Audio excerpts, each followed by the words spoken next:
Doni Fernanda di bawah.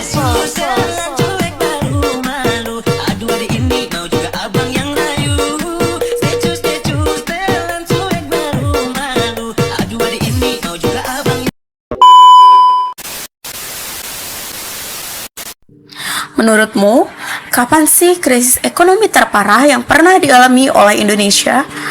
Apakah krismon pada tahun 98? Atau resesi pada tahun 2020 karena pandemi? Ternyata Indonesia pernah mengalami krisis ekonomi yang jauh lebih berat. Kapankah itu? Nah, krisis paling mengerikan yang pernah terjadi sepanjang sejarah Indonesia yaitu terjadi pada tahun 1961 sampai 1965 saat negara berada di bawah kepemimpinan Presiden Soekarno. Lalu, pada 28 Maret 1963, akhirnya untuk mengatasi krisis yang semakin parah, pemerintah mengeluarkan Deklarasi Ekonomi atau DEKON. DEKON bertujuan untuk menciptakan ekonomi nasionalis yang lebih mandiri dan demokratis, dengan prinsip utama mengakhiri ketergantungan pada sistem ekonomi kolonial dan kapitalisme asing, serta mengembangkan industri nasional. Namun, DEKON gagal dalam mengatasi krisis. Kebijakan pencetakan uang terus berlangsung untuk membiayai proyek besar, yang malah memperburuk inflasi dan krisis ekonomi. Pada puncak krisis, tingkat inflasi melonjak hingga 594%, angka yang jauh lebih tinggi dibanding krisis moneter pada tahun 1998 yang mencapai 78%. Kondisi ini menyebabkan harga kebutuhan pokok melambung tinggi, daya beli masyarakat yang anjlok, serta kelangkaan barang-barang penting di pasaran.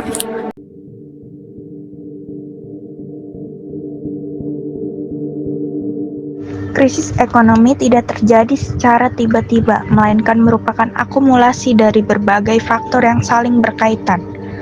Di antaranya yang pertama, 1. Ketidakstabilan politik.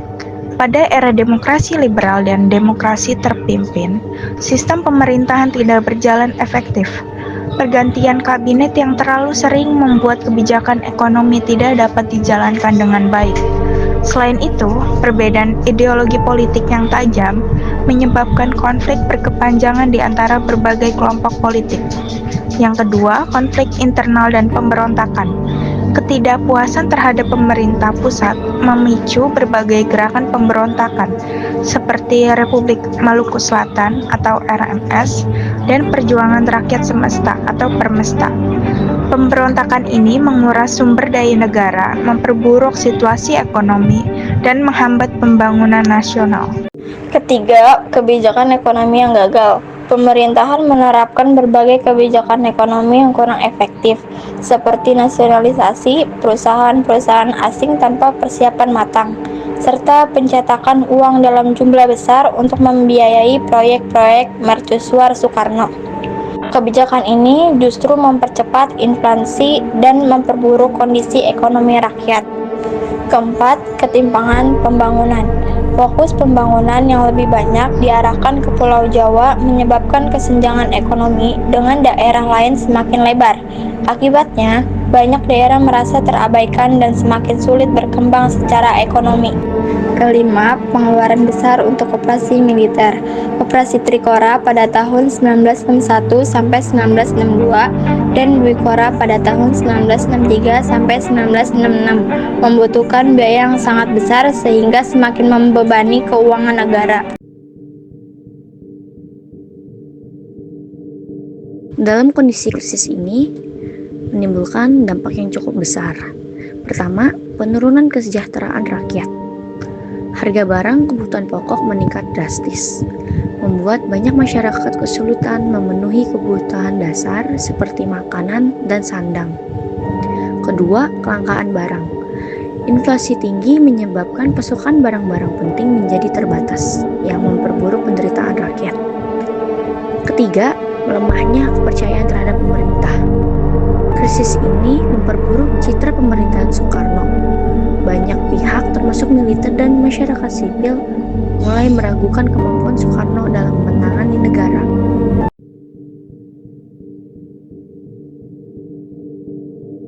Akibat krisis ekonomi yang semakin parah, kondisi politik juga semakin tidak stabil.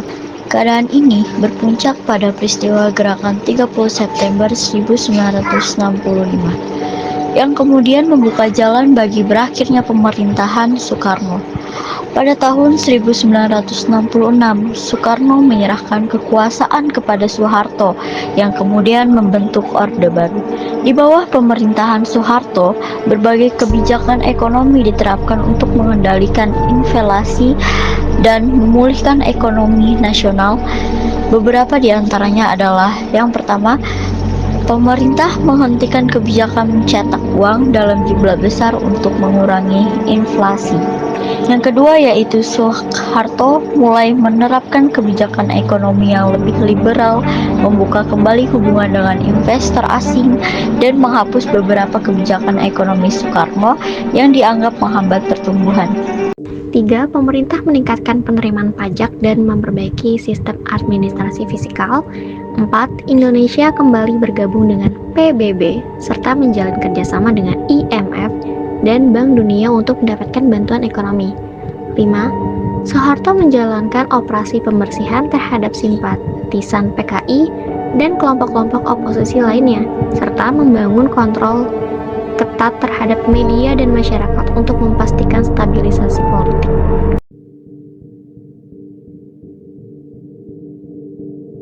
Krisis ekonomi tahun 1961 sampai 1965 menjadi salah satu faktor utama yang mempercepat kejatuhan Orde Lama di bawah Soekarno. Hiperinflasi yang ekstrim dan ketidakstabilan politik menciptakan ketidakpercayaan terhadap pemerintah yang akhirnya dimanfaatkan oleh Soeharto untuk mengambil alih kekuasaan.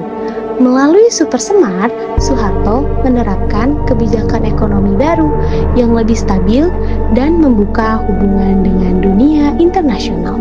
Meskipun kebijakan ekonomi Orde Baru berhasil mengatasi krisis dalam jangka pendek, pemerintahan ini juga menghadapi berbagai tantangan baru, termasuk otoritarianisme, korupsi, dan krisis ekonomi.